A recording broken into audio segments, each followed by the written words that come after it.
Secretary General, distinguished guests, ladies and gentlemen, I'm deeply honored and humbled to accept the United Nations Military Gender Advocate of the Year Award on behalf of my esteemed colleagues in MONUSCO and my home country, India.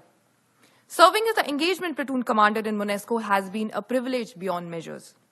This award is special to me as it recognizes the hard work put in by all the peacekeepers working in MONUSCO's challenging environment. The engagement teams serve as a face of our contingent within the community, tirelessly striving to reach out to every segment of the DRC population. We had the opportunity to engage with the communities on topics ranging from women health and education to childcare, gender equality, women employment, and combating the sexual violence in conflict, along with interactions on various skill development programs to foster the self-reliance. A gender perspective in the UN peacekeeping is essential for an effective, inclusive, and a sustainable peace process. Women and girls are disproportionately affected in the conflict, facing increased risk and abuse.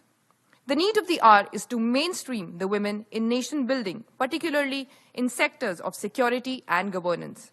We as peacekeepers should continue to address the needs of all those affected in the conflict and act as a role models for the society to implement a gender-sensitive approach for a lasting peace.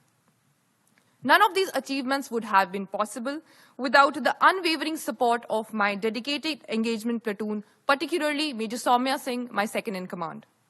I'm also deeply grateful for the guidance and encouragement of my contingent, the cooperation of all the mission stakeholders, as well as the steadfast support of my parents.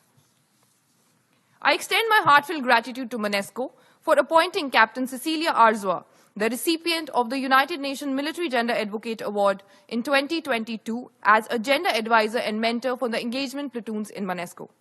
Her vast experience enriched our contribution. I encourage the United Nations and the member states to tap into the rich network this award has created. And I also hope to see one day a peacekeeper of another gender being awarded this prestigious award. Gender-sensitive peacekeeping is everyone's business, not just us, the women. Peace begins with all of us in a beautiful diversity. And ultimately, my greatest source of inspiration has been the indomitable spirit of the Congolese people. Their courage, resilience, and sacrifice motivated us as peacekeepers uphold the value of honor, integrity, and service before self. I pray for a lasting peace and stability in the Democratic Republic of Congo.